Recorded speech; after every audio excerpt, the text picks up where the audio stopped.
Mirëmëngjes dhe mirë se vini në Breaking. Unë jam Fiori Dardha dhe do t'jemi bashkë deri në orën 12 të mesditës për të përcjellë të gjitha lajmet dhe zhvillimet e ditës nga vendi, rajoni dhe bota. Do ta nisim këtë transmetim me një lidhje direkte nga Greqia, atje na pret kolegu Artur Bibe. Mirëmëngjes Artur. Mirëmëngjes, javë mbar. Javë mbar edhe për ty. Do doja ta nisim me votat e diasporës.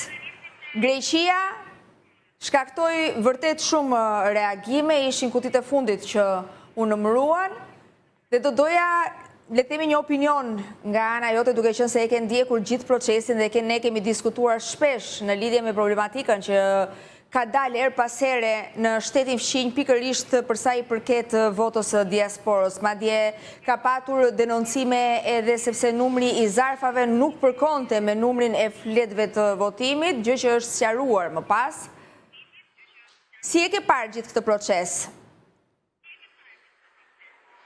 Shiko, të them atë që ta themi kështu në mënyrë banale, Fiori, e fitova basin sepse dia që diaspora në Greqi do të votonte mbi 60% për Partinë Socialiste. Isha i bindur, bile mund të them që kisha vënë bast në një farë mënyrë me kryeministrin, kur i thash se do të marrim mbi 60% PS-ja, u duk pak e habitur, por nuk është rasti, jo vetëm se e majta në Athinë, në Greqi në përgjithësi është bastioni i Partisë Socialiste dhe diaspora voton pra së majtës, por u bë një punë shumë sistematike. Vlen të përmendet që strukturat e Partisë Socialiste në Greqi janë tepër të fuqishme, mund t'i quajmë që janë ndoshta më të rëndësishme dhe më të fuqishme se strukturat e Partisë Socialiste në Tiranë. Dhe kjo i jep pastaj një avans për sa i përket kanalizimit të votës këtu në Greqi. Natyrisht pikat më të forta ku dhe PS-ja mori votat më shumë ishin Athina, ishte Kreta, ishte Patra dhe patjetër Selaniku, ishin qytetet më të rëndësishme në të cilat dhe strukturat e Partisë Socialiste këtu janë shumë të fuqishme. Kështu që ishte normale ishte rezultati parashikuar. Ishin këto shifra. Por u bë një punë shumë sistematike. Ta nisim nga fillimi. Mbritja e zotit Rama para një viti në Athinë ku kreu vizitën historike në takimin në turin e diasporës. Ishte një vizit e cila i inspiroi shqiptarët, i bëri të besojnë se zoti Rama është lider i tyre dhe natyrisht të majtet të djathtë votuan atë për një nga këto arsye. E dyta, vizita në Kret. Nuk ishte shkuar kur një kryeminist në Kret për të takuar njerëzit, nuk ishte shkuar kur në Selanik për të takuar njerëzit. Të gjitha këto i dhanë një avans Partisë Socialiste, përkundër krau tjetër të cilët nuk mundën të bënin shumë takime, nuk e morën seriozisht, besuan që nuk do kishin rezultate, nuk e di.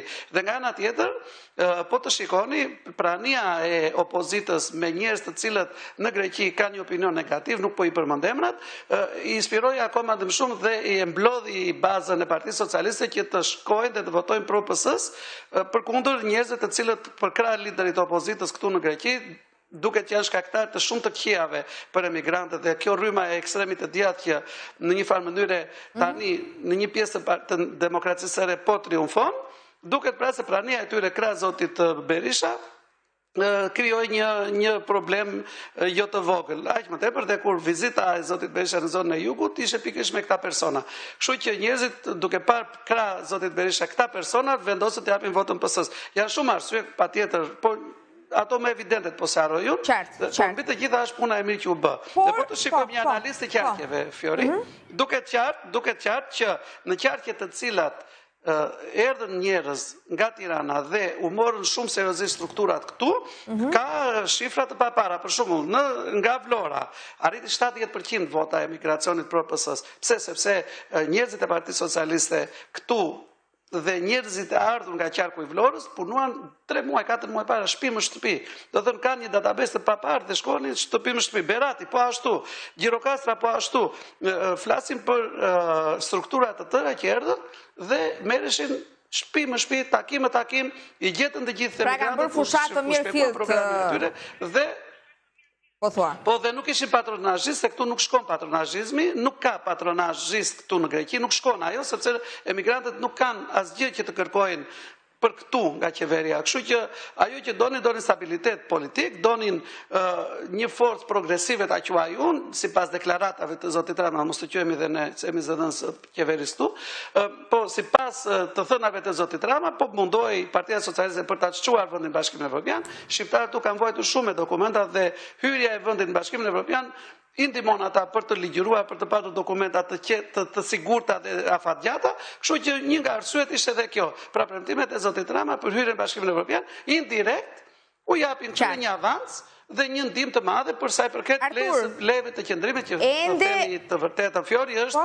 situata është tragjike, i marrin të skaduara, i marrin me vonesë, paguajnë mijëra euro, janë bërë prej avokatëve mashtrues, kështu që të gjitha këto kanë patur një efekt. Mund të themi që është e gjitha kjo zvarritje, sidomos në lëshimin e dokumentacionit, një lloj hakmarrje nga ana e shtetit grek ndaj shqiptarëve? Jo, nuk është hakmarrje, sepse kjo ka vite që ndodh, por është vota e intensifikuar, le të themi, vitin e fundit. Shtetit grek. Jo, është intensifikuar. Mirë, unë do ta natyrisht po do ta quaj në të kundërt, është vota e emigrantëve hakmarrje ndaj shtetit grek, sepse hyrja në Bashkimin Evropian u hap rruga atyre për të marrë dokumenta shtetas evropian në Greqi dhe Greqia është detyruar të hapë ato dokumenta, ai më tepër ushtohen mundësitë për t'u larguar nëse duan të largohen nga Greqia dhe me thënë të vërtetën janë shumë ata që sapo kanë marrë shtetësinë greke apo shikojnë që nuk kanë ndonjë dritë jeshile për dokumentacionin këtu, largohen me njëherë shkojnë te Gjermania dhe vendeve të tjera ku pajisen më shpejt me dokumenta dhe nuk duan më të dëgjojnë për Greqinë. Kështu që është hakmarrja e emigrantëve shqiptar të Greqisë ndaj shtetit grek se sa hakmarrja e Greqisë ndaj tyre. Por dhe natyrisht pati rezultate ato ikonat e famshme në jug të Shqipërisë me këta persona që thash. Ende nuk kemi një urim nga kreu i qeverisë greke për kryeministrin shqiptar. Është e natyrshme dhe nuk ka biten fare. Mund të kemi dhe ndonjë mërzitje më të madhe. Që do të thotë? Megjithatë, shpresoj që tani me ardhjen e ministrit Çfarë parashikon kur thua? Mund të kemi ndonjë mërzitje më të madhe. Të vi ministri jashtëm të shikojmë çfarë do diskutojmë. Po shiko, tregoj arrogancë nuk e quaj. Më keq akoma, tregoj ligësi, duke mos uruar liderin e vendit që fitoi, vend fqinj, aq më tepër hiqen se kanë miqësi dhe shoqëri, por nuk kanë as miqësi as shoqëri. Interesat me sa shikoj unë janë më personale se sa interesat geostrategjike në rajon.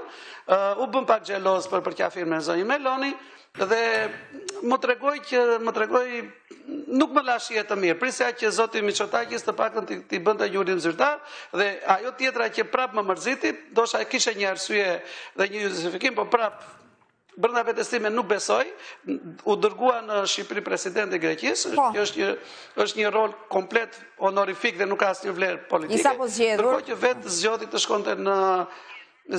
të shkonte në New York për të qenë i pranishëm në përfundimin në laurimin e të birit nga universiteti. Kështu që gjitha këto lënë një shije jo të mirë, unë uroj që të kalojnë këto stereotipe liderët, kryesisht zoti Mitsotakis, nuk e kuptoj pse megjithëse adhuron në nivel personal zotin Rama, duke se po tregon cinizëm të vogël politik, gjithsesi uroj ta të kalojnë dhe vizita e zotit Hasani në Greqi në fillim të qershorit jetë produktive dhe të nisin më në fund vendet të kenë një dialog të mirëfillt për çështjet që i prekupojnë marrëdhëniet. Po dëgjoja mbrëm një intervistë të zotit Beleri, i cili fliste për problematikat që dy shtetet kanë me njëri tjetrin, duke nisur që nga marrëveshja e pensioneve që prej kohësh ka mbetur pezull, ligji i luftës, e rreshtoi një mori, le të themi, çështjesh të tjera. Sigurisht që çështja e detit ishte një nga më të rëndësishmet. Dhe zoti Beleri tha se dikur u hartua një paket e cila nuk u firmos në momentin e fundit nga pala shqiptare dhe për këtë bëri përgjegjës shtetin turk. Ndërkohë, çfarë diskutohet tashmë në Greqi? Do të hartohet një paket e re? Tani me që zotnia në fjalë ka një rol të caktuar, por në atë kohë në të cilën u bën këto bisedime nuk ka patur asnjë informacion, të paktën këtë e garantoj dhe siguroj, ka qenë paketa u bë, marrëveshja u bë në Kret dhe u vullos në thonjza në Korçë midis Ditmir Bushatit dhe Nikos Kocias, por për arsye të firmosjes së marrëveshjes së Prespës u shty, sepse Greqia në atë periudhë do të kishte kosto politike, ishte zoti Tsipras, ai që e shtyu marrëveshjen, sepse në partinë e tij kishte bashkidealistët e zotit Beleri, kishte Pano Kamenon atëherë, i cili vendosi dhe insistoi që dy marrëveshje me vende fqinje të cilat do të mbyllin Greqisë problemet historike të 100 vjetëve të fundit, nuk ishin më shumë të vlefshme se sa pretendimet e tij se bashkimi midis Sirizës dhe partisë së tij do ta mbanin në pushtet qeverinë akoma për pak kohë. Kështu që përballë kostos së vogël politike, humb rast historik për të mbyllur mosmarrëveshjet historike të 100 viteve të fundit. Fatkeqësisht mbaroi, u mbyll kjo histori, tani do të ketë një marrëveshje të re, do të ketë një dakordsi të re, ka nisur punohet drejt kësaj dakordsie, por në atë kohë u humb rast historik. Dhe rasti historik atëherë ishte një marrëveshje që të paktën Top Channel ka disponuar atë draft marrëveshje dhe ka qenë një marrëveshje do ta quajmë historike, e cila u jepte të dy vendeve. Por që nuk u finalizua. Me kosto shumë të ullët, por ekstremistët e djathtë që lëviznin atë kohë në periferi të demokracisë së re dhe që më vonë ju bashkangjitën kësaj partie për të bërë qeveri, pikërisht këta vendosën që të shantazhonin zotin Kamenos, i cili nuk pati vizion politik. Aleksis Tsipras u kënaq me mbylljen e çështjes së Maqedonisë së Veriut dhe e la historinë të shkonte ta merrte rrjedha dhe vendosën që do e bënin mbas zgjedhjeve. Mbas zgjedhjeve humbu zgjedhjen, mbaroi loja. Kështu që u mbyll historia e do hartohet çfarë pret shteti grek, të hartohet një paketë re tashmë? Fjori të sqarojmë ata që hedhin gjithmonë balt mbi çdo marrëveshje që nuk bëhet, ka fajtur Turqia. Tek një intervistë e djeshme e zotit Beleri për ta ngritur këtë çështje. Dhe unë për inatin e dikujt mund të them, sepse më jepet një mundësi të them çfarë të dua, por nuk është ky rasti. Turqia asnjëherë nuk ka patur asnjë influencë në marrëveshje shqiptaro-greke, pikërisht sepse si zoti Rama, ashtu edhe kryeministrat e Greqisë kanë qenë shumë të stabilizuar në atë që kërkonin. Mosmarrëveshjet historike me dy vendeve, një nga shkaktarët është dhe Turqia. Kështu që zoti Rama nuk do lënte këtë rast për të zgjidhur direkt marrëveshjen me influencë të Turqisë. Është e kundërta, përkundrazi zoti Rama ka ardhur për të ndërmjetësuar uljen e gjakrave dhe tensioneve midis Turqisë dhe Greqisë para disa vitesh. Erdhi me një avion të posaçëm nga Turqia për të takuar zotin Mitsotakis për të zgjidhur pikërisht për të ulur tensionet në Egjeun Lindor. Kështu që ose nuk kanë informacion ose e kanalizojnë në mënyrë dashakeqëse, pikërisht për të krijuar një opinion i cili nxjerr gjithmonë fajtos Shqipërinë dhe natyrisht nxjerr Turqinë si armiku i madh i zonës. Jo, nuk është kështu, nuk ka asnjë influencë. Dhe marrëveshja e detit atëherë që u prish, dhe marrëveshja e detit që ta mbyll Fjori, nuk ishte asnjë influencë. Turqia është mashtrim, influenca e vetme dhe interesi vetëm që u shfaq në atë kohë ka qenë vetëm nga Italia, e cila nuk dëshironte që Greqia të ishte pa letret në ndarjen në Adriatik. Jo në Joni, Joni nuk e diskuton se është kufiri unë diskutova gjithë paketën, jo vetëm marrëveshjen e detit,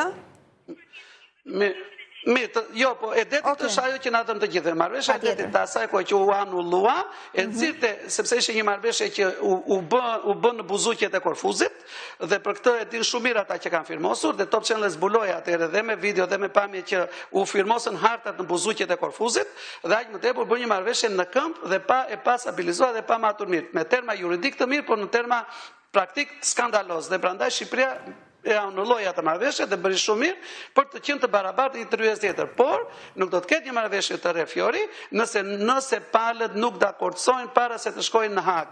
Pse e them këtë? Sepse Shqipëria ka shumë probleme në territor, në gjeografinë reale të saj ka probleme të mëdha dhe nuk mund të mbyll gjiret. Nëse nuk ka një marrëveshje mes dy palëve, e cila do të dakortojnë paraprakisht, në Hag, jo Shqipëria, ku çdo shtet i botës do ketë të humbur, sepse nuk ka kushtet gjeografike për hartën. Pra, gjiri Sarandës, të marrë si shembull gjirin e Sarandës, nuk mund të shpallet gjë, sepse nuk përmbush kushtet teknike për të shpallur gjë. Vetëm gjë që mund të shpallet është gjiri Ksamilit. Dhe të ju them edhe një detaj tjetër. Poshtë Ksamilit, Shqipëria nuk ka asnjë koordinat ku të përcaktojë kufin. Pra, teorikisht, zyrtarisht, kufiri shqiptar mbaron në Ksamil, pavarësisht se ka një marrëveshje të vitit 1912, 1918, ku është dhënë zona e Stilos, është ndarë në atë mënyrë që është ndarë, por nuk ka asnjë të dhënë gjeografike, kështu që palët do dakordojnë, do vënë dakord për temat dhe koordinatat dhe pastaj vendos gjykata e Hagës për ndarjen e detit. Sa më shumë kjo vonon, aq më shumë spekulojnë zëra se ka një ndryrje nga vendet e tjera. Jo, nuk ka asnjë ndryrje nga vendet e tjera, por ka vonuar presidenti ynë të japi autorizimin komisioneve dhe ka vonuar politika greke për të ulur në tryezë për ta zgjidhur një herë mirë këtë. Për sa i përket pensioneve, çështja e pensioneve është një çështje, kemi thënë deri tjetër, është një çështje që drejtohet dhe adresohet në dy skema tërësisht të falimentuara, Fiori. Janë skema të cilat funksionojnë dhe financohen dhe subvencionojnë nga shtetet përkatëse. Pra, as Shqipëria paguan dot miliona shtetasëve grek të cilët kanë biznes dhe kanë jetuar në Shqipëri, u takon një pjesë e pensioneve, as Greqia financon dot këto parat të cilat janë marrë për shumë vite kot, kanë nxjerrë ligje, duhet të jesh 40 vjet të qëndrim, jo ta ulin pak për 33 vjet për minoritet, këto janë ngërçe të cilat nuk zgjidhen kollaj. Dhe që të zgjidhen këto duhet vullnet politik. Është një ditë e largët. Skemat janë falimentuara dhe nëse nuk ka vullnet politik, nuk zgjidhen. Jo, nëse ka vullnet zgjidhet me një çështje, është shumë e thjeshtë, është formula bullgare. Marrëveshja me Bullgarinë është shumë e thjeshtë dhe është një marrëveshje që është pothuajse aplikohet, marrëveshja që Greqia ka me Bullgarinë është një marrëveshje që aplikohet nga gjithë vendet e Bashkimit Evropian me njëri tjetrin, kështu që është shumë e thjeshtë, por nuk kanë dashur ta zgjidhin atë. Dhe ajo që mua më shqetëson është fakti nëse do ketë një marrëveshje të ngjashme me marrëveshjen me Australinë, që ka bërë Greqia me Australinë, ku mijëra grek kanë humbur pensione të gjithë jetës së tyre. Dhe nëse Shqipëria do ta ketë këtë skemë me Greqinë, atëherë shqiptarët nuk do jetojnë mirë, nuk do jenë të lumtur. Ndaj, ose të presin hyrjen e Shqipërisë në Bashkimin Evropian dhe automatikisht hyrë në fuqi marrëveshjet që kanë vendet e Bashkimit Evropian me njëri tjetrin, dhe është një çështje teknike shumë e kollajtëzishme, ose paraprakisht në kuadër të këtyre marrëveshjeve, pra të marrin si bazë marrëveshjen me Bullgarinë dhe me Rumaninë, është shumë kollaj të aplikojnë të gjithë formulën dhe të dy palët në një farë mënyrë do subvencionojnë skemën, por të jetë dhimbja më e vogël për të dy. Kështu që nëse ka vullnet politik, po këtu na mungon vullneti politik, Fiori, dhe sado që gënjejmë njëri tjetrin, fatkeqësisht të dy palët kanë përgjegjësi shumë të mëdha, njëra me arrogancën e saj dhe tjetra me mosdhënien në rëndësi së dur për të zgjidhur këto çështje. Kështu që unë do jem kritik me të dy palët i barazlarguar nga dy palët. Pas tërmeteve të përsëritura në Greqi, duket se është paralizuar, le të themi, jeta në disa vende dhe shkollat sot në disa qytete të Greqisë rezultojnë të mbyllura. Si është situata? Shiko, nuk ka vënd për panik, është zona e Evjes, është një zonë që historikisht ka tërmete, nuk është se është e djeshme, është zona në verit të Athinës, do quaj unë dhe 70 kilometra qandej, është një zonë problematike. Është një zonë problematike për efekt psikologjik u mbyllu shkollat sot. Në fakt ka patur një tërmet sot në mëngjes që ka qenë rreth 4.5 Richter në një thellësi prej 5 kilometrash, ka patur dëmtime në rreth 45 shtëpi, kështu, jo në një serioze, por për efektin psikologjik e theksoj prap, u vendosën të jenë shkolla mbyllur derisa të rishikohen dhe një herë objektet në të cilat ka patur dëm. Në fakt, Instituti Gjeodinamik i Athinës bëri një deklaratë ku tha mos u panikosni, është një aktivitet sismik normal, pothuajse i përvitshëm dhe shpresojnë që të mbyllet. Në çdo rast, zona ka dhënë, kjo zona e Evjes ka dhënë tërmete deri në 5.5 dhe në 6 ball. Por presin që të jetë shumë i vogël, tërmeti më i madh ka qenë rreth 5 ball këto ditë, dhe shkon duke u paksuar. Çka tregon se intensiteti këtyre është në rënje. Uroj të mos ketë ndonjë gjë dhe jo panik. Në këto raste nuk duhet panik. Të falenderoj shumë për lidhjen dhe për të gjitha informacionet që ndave me ne. Edhe për opinionet gjithashtu. Javë të mbar. Mirëpash. Dhe nga Greqia do të shkojmë në Londër, atje na pret një tjetër kolege, Erblin Jaku. Po pres që të kem lidhjen me Erblinin, i cili ndodhet në Londër, do të diskutojmë rreth çështjes së emigrantëve. Kryeministri Starmer, kryeministri britanik, ishte vetëm 3 ditë më parë në Tiranë, ku diskutoi edhe për çështjen e emigrantëve me kryeministrin shqiptar zotin Rama. Vizita e Starmer ka bërë që të ketë reagime të shumta në Angli. Mediat britanike i kanë dhënë një hapësirë vërtet të madhe, pasi qëllimi kryesor ishte dërgimi i emigrantëve në Shqipëri, por me sa duket kërkesa e Starmer ka hasur në rezistencën e kryeministrit shqiptar zoti Rama. Atëherë e kam Erblinin. Erblin, mirëmëngjes. Mirëmëngjes, Fjori. Duket se mediat britanike e kanë gëzhduar kryeministrin Starmer për sa i përket qëllimit kryesor, le të themi, të ardhjes së tij në Tiranë, pikërisht kërkesës për të dërguar emigrantët në Shqipëri dhe për të zbatuar pak a shumë të njëjtin skenar si Italia. Po, është vërtet, në fakt, Fjori, mediat britanike nuk e kanë pritur as pak mirë refuzimin publik, po themi që kryeministri britanik Keir Starmer mori nga kryeministri shqiptar Edi Rama në vizitën e tij të fundit, po themi për samitin evropian që ishte, e komunitetit evropian që ishte në Tiranë. Është parë si një surprizë e madhe refuzimi i papritur që kryeministri shqiptar i ka bërë, edhe për një arsye tjetër, sepse Partia Laboriste në pushtet dhe qeveria zoti Starmer kanë qenë që në fillim kundër idesë së Ruandas, për shembull, që ne kemi diskutuar shpeshherë dhe është cilësuar si hipokrizi kërkesa e kryeministrit Starmer tani për të larguar disa emigrantë në vendet e Ballkanit Perëndimor, konkretisht Shqipërinë, për të ndjekur procedurat e tyre të mëtejshme, po themi, pasi janë refuzuar për azil. Duhet të përmendim që nuk bëhet fjalë për të njëjtën skemë, nuk është e njëjta skemë me Ruandën. Këtu flitet që duhet të vinë vetëm emigrantët të cilët kanë përfunduar të gjitha proceset e aplikimit për azil në Britani dhe janë në pritje për të ekstraduar, po themi, në vendet e tyre të origjinës. Pra, nuk është eksakt skema e Ruandës, por mediat britanike janë treguar vërtet të pamëshirshme, e kanë cilësuar që zoti Starmer është zhytur në një grop, po themi, në Shqipëri dhe nuk ka mundur të dalë dot. Është presion shumë i madh për kryeministrin britanik sepse partia e radikale e djathtë Reform, e cila ishte edhe nismëtare e Brexit, po rritet shumë në sondazhe, Fjori. Dhe rritja e saj lidhet vetëm me politikën anti-emigracion ose premtimet anti-emigracion. Dhe çfarë thon analistët ka ndodhur është se qeveria ka rënë në kurthin e kësaj partie dhe tani tenton të duket disi radikale njësoj si ata, në termat se kërkon se zbën një politik shumë të ashpër emigracioni, çfarë nuk është se është identiteti i Partisë Laboriste. Ne kemi diskutuar disa herë bashkë dhe kur kjo parti priti të vinte në pushtet dhe diskutonim si do sillet me emigrantët, a do ketë më shumë tolerancë apo do të jetë po ashtu e ashpër si qeveria më parshme.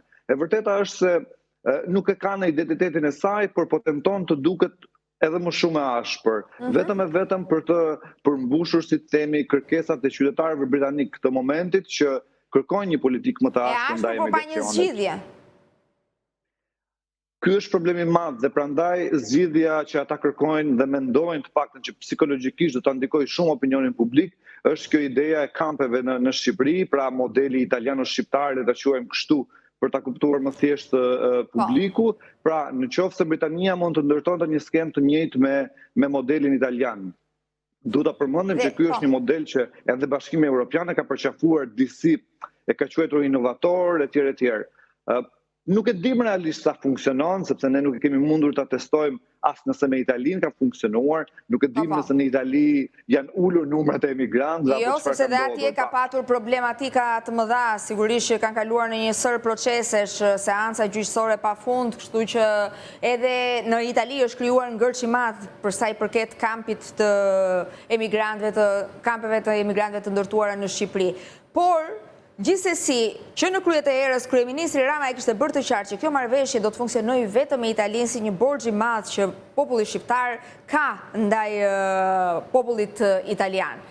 Pra, pak a shumë e kishte krijuar një lloj ideje edhe zoti Starmer.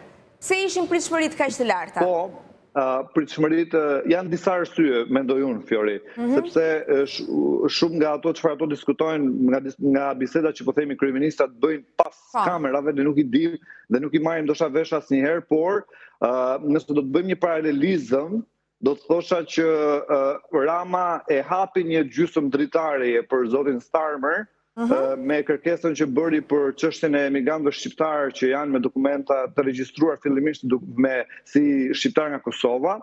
Pra, në qoftë se ne ja kemi një borxh Italisë për emigrantët që na pritin vitet 90, atëherë ndoshta edhe ju na keni një borxh, pra me emigrantët tanë që i kemi si shtetas të Kosovës dhe hajde ta diskutojmë këtë gjë, ndoshta mund ta hap dritaren komplet dhe për ty. ky mund të jetë një interpretim. Dhe unë besoj fort që negociatat nuk janë mbyllur. Ndoshta ishte më shumë një test publik, po themi, për të parë se si do të ketë reaguar media, publiku, etj. Në mënyrë që të vendoset më vonë se çfarë do ndodhi. Dhe besoj fort, unë kam thënë dhe në bisedë me ty më herët, që atëherë kur edhe mohoj që po diskutoj, të kam thënë që po bisedohet me Shqipërinë dhe qeveria britanike ka qenë në bisedime të ngushta me shtetin shqiptar për këto kampe. Një ide e tillë më beso ka ekzistuar edhe në qeveritë më parshme britanike dhe unë kam takuar njerëz në Londër që kanë qenë shumë afër me Priti Patel, ish ministrën e brendshme të Britanisë, e cila në kohën që shërbente si ministre ka pasur plane konkrete dhe ka vizituar njerëz afër saj, kanë vizituar dhe terrenet e caktuara në Shqipëri për të parë ndoshta mundësinë e ndërtimit të këtyre kampeve. Pra, përpara sa të ekzistonte modeli italian. Duhet të them që ata e kanë pasur një ide. Por, zoti Starmer është në presion të jashtëzakonshëm. Fiori është e fundit. Në këto momente në Britani është duke ndodhur një summit shumë i rëndësishëm.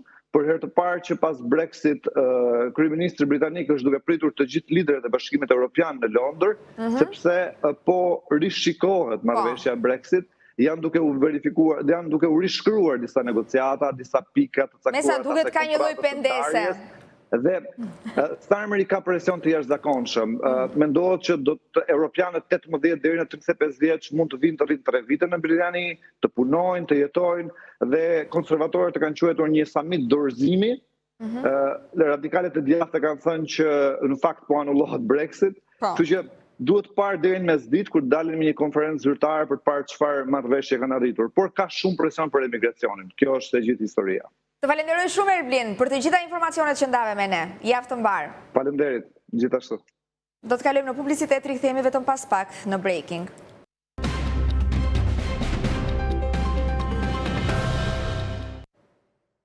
Jemi sërish bashk në Breaking, do të kemë një lidhje direkte në këto momente gazetarin Sokol Brahaj që ndodhet në Turqi, gjithashtu bashk me ne do t'jetë edhe Misha Pumo. Përshëndetje, mirë se vini në Breaking. Do doja ta nisja me Mishën, duke qenë se sot pritet një telefonat e rëndësishme ndërmjet Putin dhe Trump. Ndërkohë që nuk kanë munguar edhe paralajmërimet e forta të Putin para kësaj telefonate. Misha? Po, sot rreth orës 18 sipas orës së Shqipërisë, ose 10 me atë amerikane, domethënë në Washington, pritet telefonata e Putinit me Trumpin, ku do të diskutohen sigurisht paqja në Ukrainë, gjëja themelore e kësaj bisede. Në këtë, domethënë, rakus bisedimesh, Rusia vjen me një pozitë të favorizueshme, sidomos në fushën e betejës, trupat ruse vazhdojnë domethënë avancimin e tyre, tashmë janë në kufirin e zonës së Dnipropetrovskut. Dhe mund të themi që vetëm 2 ditë më parë kanë kryer një nga sulmet më të ashpra në Ukrainë. Po, për fat të keq ndoshta këto sulme, domethënë që prekin dhe popullsinë civile, janë të ashpra për një kohë të gjatë, domethënë është luftë dhe nganjëherë domethënë këtë e kapin edhe civilet. Por për shembull kanë qenë një sasi e madhe dronash që janë drejtuar në zonën e Sumit dhe kjo është një bumerang i asaj politike, domethënë ai qorsokak që Perëndimi dhe Ukraina ndërmorën së bashku për të zënë zonën e Kurskut dhe tashti ky bumerang i vjen mbrapsh dhe jo më pak se dje 200 rajone të banuara të Sumit po bëjnë evakuimin tashti dhe pritet që aty të mësy ushtria ruse për të krijuar një zonë demarkacioni ndoshta. Nga ana tjetër gjithashtu janë intensifikuar sulmet edhe në zonat e Harkovit. Presidenti Putin ka deklaruar dhe shprehu bindje që të 4 rajonet e Ukrainës që janë tashmë të inkuadruar në Federatën Ruse do të siç u shpreh presidenti Putin, do të çlirohen përfundimisht brenda këtij viti. Prandaj ndoshta dhe nga ana tjetër nuk janë shumë, domethënë, të pritshme toleranca të mëdha nga ana e Moskës. Nga ana tjetër, Trumpi do të bëjë çmos, ai ka biseduar tashmë me krerët e disa vendeve europiane dhe do të diskutojë sigurisht me homologun rus për anëpushimin. Trumpi do të insistojë, pritet që të insistojë për anëpushimin 30 ditë, që domethënë është një plan tashmë i shtruar në tryezë edhe nga liderët europianë dhe Zelenski. Nuk besoj që Rusia do ta pranojë këtë plan, por do të ketë kundër plan tjetër. Gjithçka, siç ka thënë edhe sekretari i Shtetit Amerikan Rubio, pa pjesëmarrjen e Putinit dhe të Trumpit, paqen në Ukrainë nuk do të ketë. Sokol, vetëm pak ditë më parë Erdogan zhvilloi një takim për rreth 3 orë me Zelenski, në takim mungoi Putin, një mungesë e cila u komentua edhe nga media turke, por gjithashtu pati edhe një reagim të fortë nga Zelenski, ndërkohë që situata duket se sot e ka marrë në dorë Putin dhe pritet me shumë kërshëri se çfarë do të ndodhë në telefonatën ndërmjet Putin dhe Trump, ndonse ka qenë pikërisht ky i fundit që ka thënë se Shtetet e Bashkuara duhet të respektojnë interesat e Rusisë. Si komentohet i gjithë ky zhvillim në mediat turke, duke marrë parasysh faktin që Erdogan, i cili është konsideruar si Chelsea, le të themi, i kësaj situate, i zgjidhjes së kësaj situate, nuk ja doli dot t'i bëj bashkë? Po, Fiori, në fakt të gjithë letrat pozitive, domethënë të gjithë letrat kryesore të kanë kaluar, domethënë jo kanë kaluar, por kanë qenë vazhdimisht në fakt në dorën e Putinit, në dorën e Moskës, e vetmja gjë që lë për të dëshiruar dhe Rusin po e lë çdo ditë më shumë në pozicion të vështirë, por që kur këtë nuk e ka pranuar Rusia dhe fakti që ajo nuk pranon një muaj arpushim është në fakt që këtë e don Ukraina për të riforcuar, për të rimbledh nga e para forcat e veta ushtarake, por në fakt një muaj arpushim apo 45 ditë arpushim do t'i duhet edhe më shumë Putinit se sa Zelenskit, por gjithsesi nëse e shohim mbledhjen që ishte javën e kaluar, që ishin kokë me kokë, ishin 3 takime 3 dhe 4, domethënë Rusi, Ukrainë, Amerikë dhe Turqi, atë bën një marrëveshje ku të paktën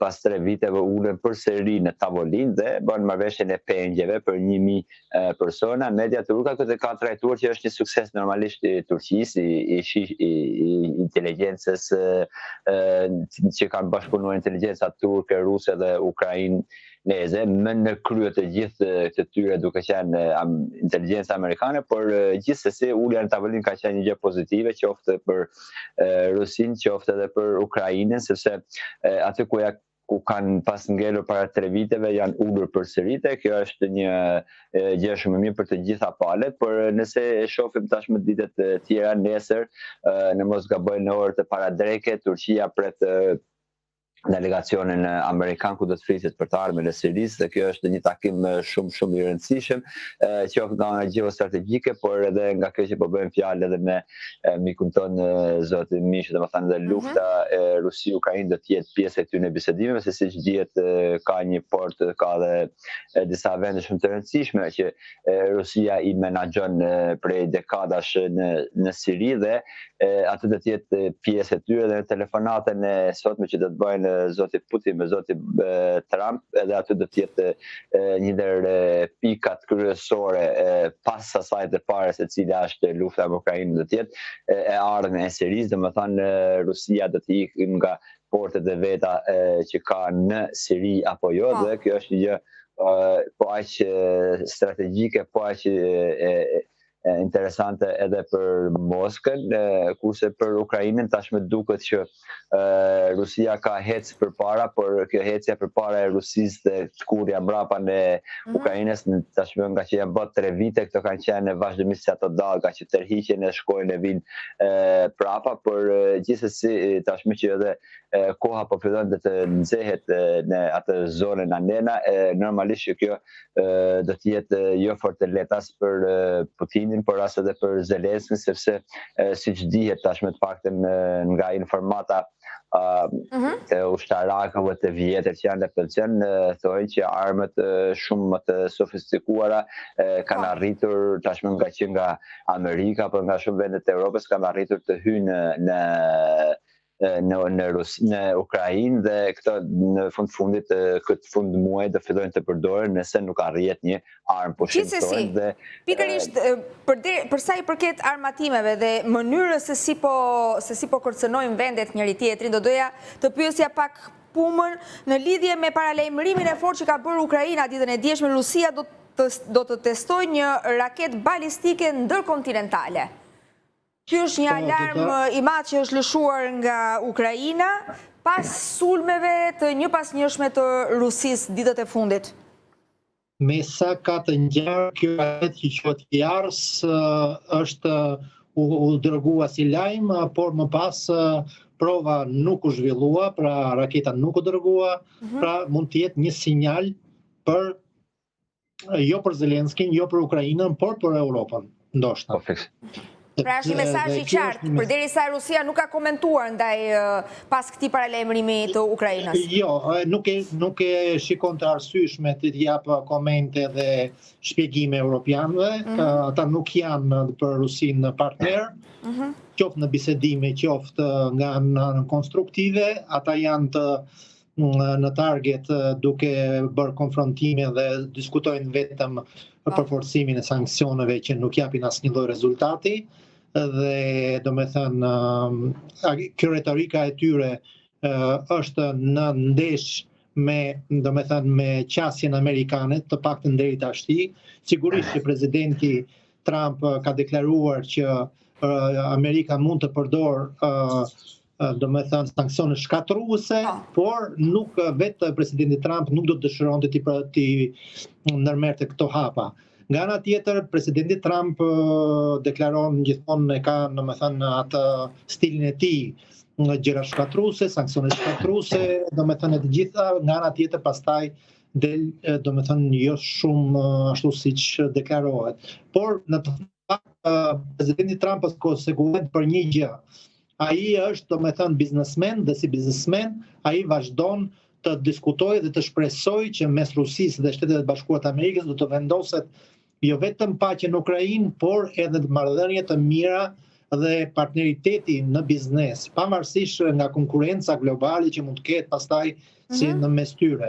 Edhe president merita për këtë, ndoshta si një politikan tashmë i sprovuar me një shkollë shumë të fortë, Putini ka arritur ta lidhë çështjen e Ukrainës me rregullimin e marrëdhënieve me Shtetet e Bashkuara në një hallk të vetme.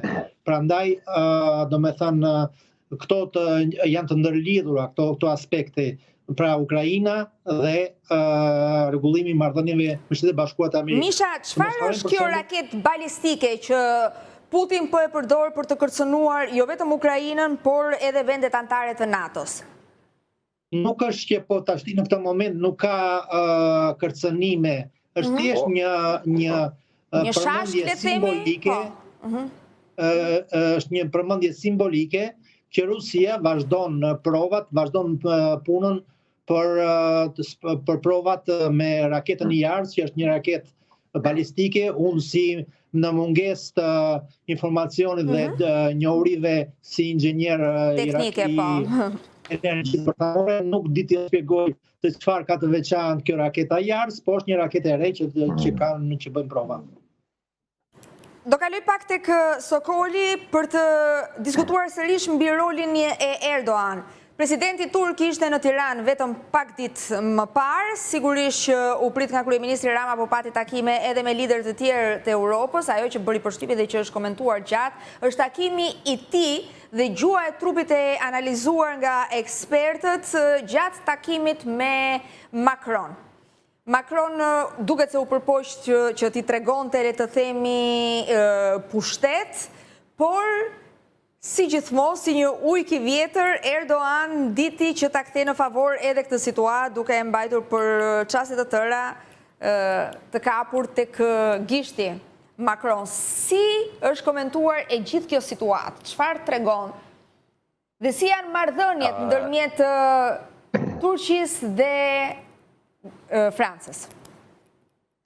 Në marrëdhënien ndërmes Turqisë, për ja filloj nga fundi pyetjes tuaj Fiori, marrëdhëniet e Turqisë nga shën nuk kanë qenë kur keq, në fakt kanë qenë gjithmonë mirë, pavarësisht se sistemi shtetëror dhe sistemi drejtësisë apo formimi i shtetit dhe ecuria e politikës në Turqi është bërë copy-paste direkt nga Franca, sheku i mëparë, dhe njëjta gjë vazhdon edhe sot e kësaj dite.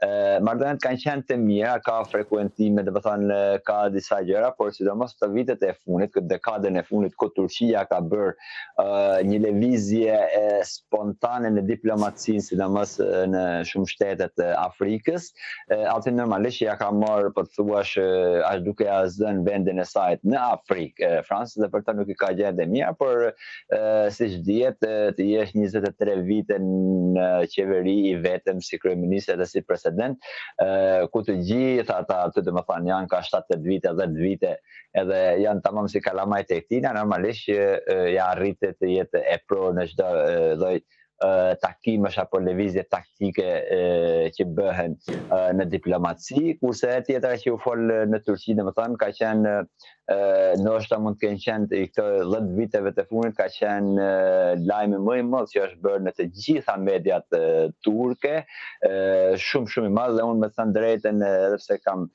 folën në disa media, qoftë edhe në Moskë, edhe në Azerbajxhan, edhe në Armeni, edhe në Turqi, por kjo e Turqisë ka qenë shumë interesante, është dhe një prononcim krejt ndryshe për këtë lajm, dhe sidomos ulja një gjuj e kryeministrit zoti Rama për Melonin, dhe ajo tjetra që ashtu që flasen të gjithë lideret kur ishin kalamaj, domethënë mirë se erdhët në Turqi, ka qenë një pikë shumë ashtu, dhe një gjë e tillë që për Erdoganin mund të jetë e pafalshme aty kur buzëqeshja e Erdoganit, miqësia e tij domethënë me shqiptarët, por edhe takimi me gazetarët, domethënë që ka bërë nga Tirana deri në Stamboll në avionin e tij, domethënë personal që ka folur me gazetarët, me të vërtetë për Shqipëria ka qenë shumë e rëndësishme dhe e cila do të jetë rëndësi, dhe sipas mediave turke edhe në rolin problematik që janë Azerbajxhan, Armenia, edhe aty Shqipëria do të ketë një rol krejt ndryshe, por edhe direkt e mos qoftë edhe indirekt një lidhje përmes Beogradit dhe Moskës, duke që Shqipëria tashmë ka filluar ta marrë, por gjithsesi do të presim në ditët në vijim ta shohim se sa rol do të kemi brenda aleancës së NATO-s në këtë luftën Ukrainë-Rusi, por me sa duket edhe Erdogani ka bërë, domethënë duket se ja ka hap dorën pak edhe Shqipërisë, domethënë automatikisht edhe Edi Ramës, që të jemi ndoshta një rol sa do pak i vogël, të jemi një rol pozitiv në këtë temë, Fiori. Misha, Rusia ka ndaluar një cistern nafte që i përket një vendi antar të NATO-s, dhe pa diskutim që të gjitha vendet antare të NATO-s janë vënë alarm. Mund të shohim një fillim tensionesh, disa media e kanë komentuar si po vjen era luft, jemi përpara nisjes së tensioneve të mëdha. Era luft nuk vjen sepse nuk janë ban kujt të lidhet me Rusin për punë luftet në këtë moment, paktën. Domethënë për punën e cisternës, ajo ka pasur, siç deklaron palë ruse, ka pasur shkelje, domethënë për këtë arsye është ndaluar. Besoj që proceset burokratike do të zhvillohen dhe cisterna do të në një farë mënyrë do të lirohet, do të zgjidhet, nuk është në një, domethënë, situatë që Rusia ka mangut një cisternë me karburant, domethënë që ta marrë për veten. Nga ana tjetër, domethënë, kuptohet që vendet balltike shpesh herë deklarojnë që dhe kanë dëshirë që ta shndrojnë detin Baltik në një det të brendshëm të NATO-s, gjë që Rusia në të gjitha me gjithë fibrat edhe mundësitë që ka, nuk do ta lejoj dhe nëse do të bëhet ndonjëherë luftë me vendet balltike, domethënë në këtë drejtim, do të bëhet vetëm nëse ata do të pengojnë Rusin të përdori domethënë detin Baltik sipas konventës të deteve të hapura. Unë ju falenderoj shumë për prezencën dhe për të gjitha opinionet që ndat me ne. Ju uroj javë të mbar. Faleminderit Misha, faleminderit Sokol. Faleminderit, kënaqësi. Faleminderit dhe juve. Faleminderit, ishte kënaqësi. Do të kalojmë në publicitet.